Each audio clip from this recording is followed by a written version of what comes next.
secondes non seulement à signaler un danger éventuel, mais aussi à agresser avec une énergie insoupçonnable quiconque ose violer le territoire qui lui est confié. Il est important de le préciser ici, ne sous-estimez jamais un bulldog français.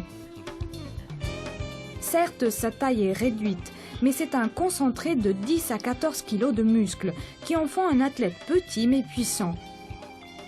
De plus, la morphologie de ses mâchoires lui permet de mordre avec une puissance extraordinaire et avec l'énergie héritée de ses lointains ancêtres combattants. C'est donc un adversaire à prendre au sérieux.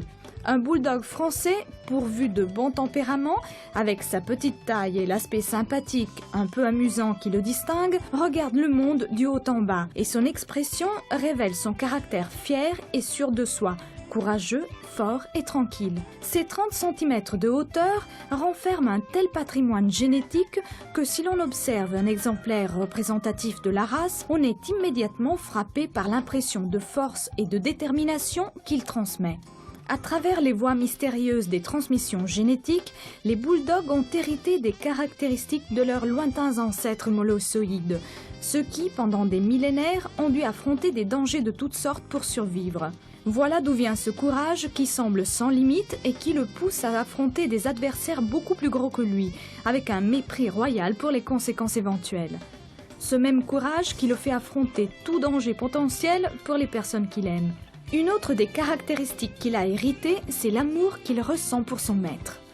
Lors des longs voyages, quand il partageait avec l'homme un repas frugal, pendant les nuits passées ensemble pour surveiller le troupeau ou attendre le passage du gibier, dans la veille en attente de la bataille du lendemain, où tous deux auraient mis leur vie en jeu, une symbiose d'état d'âme, d'espoir, de crainte et d'affection s'est développée entre l'homme et le chien.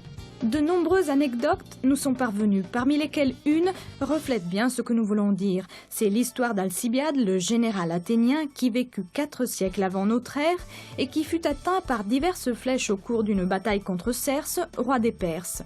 Son fidèle Molosse, qui veillait sur sa vie, bien que blessé lui-même et mourant, arracha les flèches de ses dents et le sauva.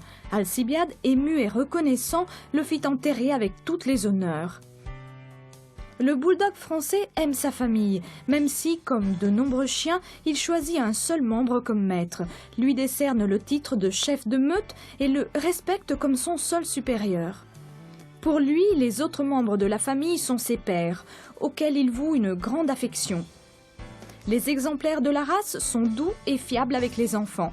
Il joue avec les petits sans problème pendant des heures et ne se formalise pas si le comportement des enfants est parfois un peu brusque.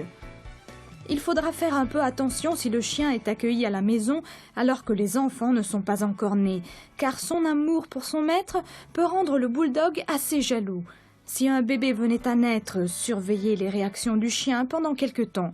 Il apprendra rapidement à vivre avec son petit frère et bientôt il n'aura plus de problème. Bien entendu, s'il y a déjà des enfants, il ne se passera rien.